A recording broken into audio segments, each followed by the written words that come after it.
I had issues with my microphone here this week, so this video is later than I had hoped, but hopefully I have fixed the microphone issues. His voice reverberated into his forearm as the soft blonde hairs tickled Sarah's little cheek.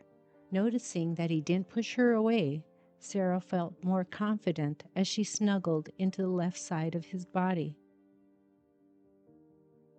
Hello, you are listening to In My Words. The book I am reading from is titled The Monster We Call Dad by D.A. Riles. This book is not intended for young readers. After each reading session, I will show or discuss a various topic of interest. Though the road may be long and hard, compassion and beauty can be gained through the enjoyment of nature and experiencing its wondrous gifts. Thank you for joining me.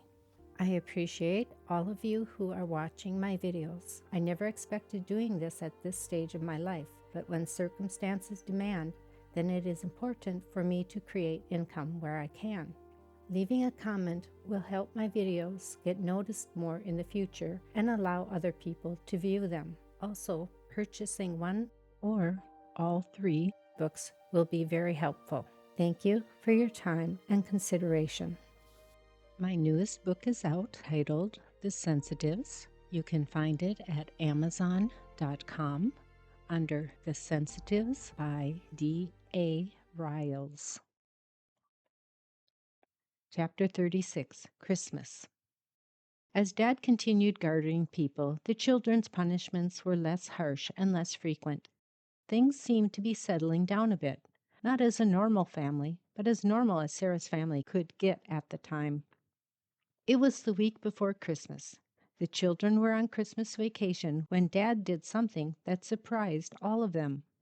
Mom was at work as Dad called the children into the living room. He didn't sound angry, but with Dad, the children never really knew.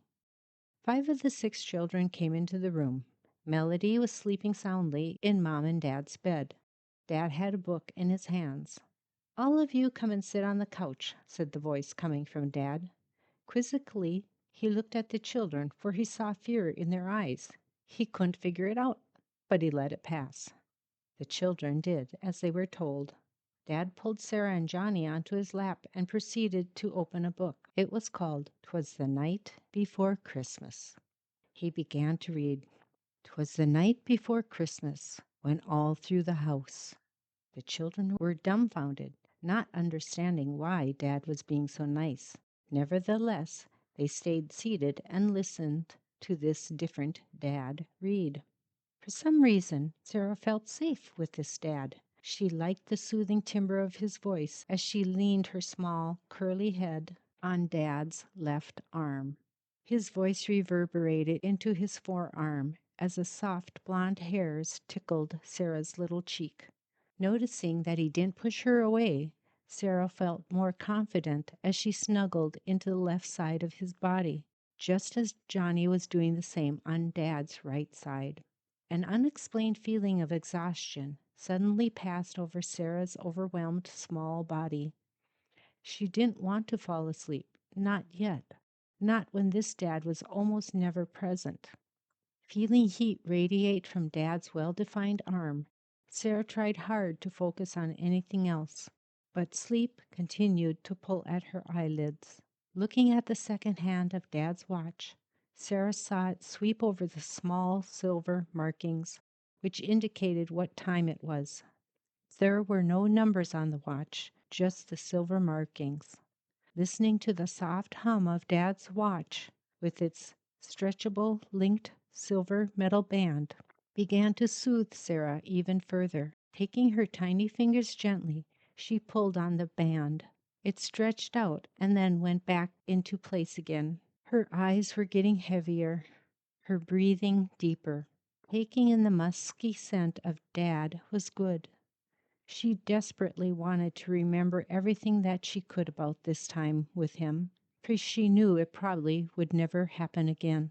Through her now closing hot and heavy lids, Sarah heard Dad's voice drift off as she fell asleep in his arms. Sarah didn't know it, but that night Dad put her into bed and then put Johnny into his bed.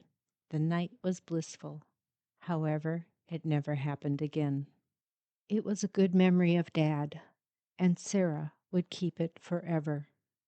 Christmas was a special time. No one fought, and no one was ever hit or left alone. All the children received a couple of gifts, and they were even allowed to eat real food all day long.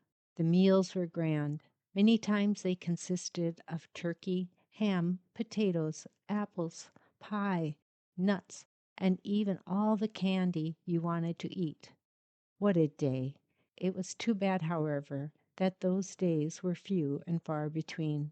One Christmas Sarah received a Susie bake oven. With it she made one of the yellow cakes that came with the appliance and a box of chocolate frosting. She took out her tea set that she also received that Christmas and arranged a place setting for three.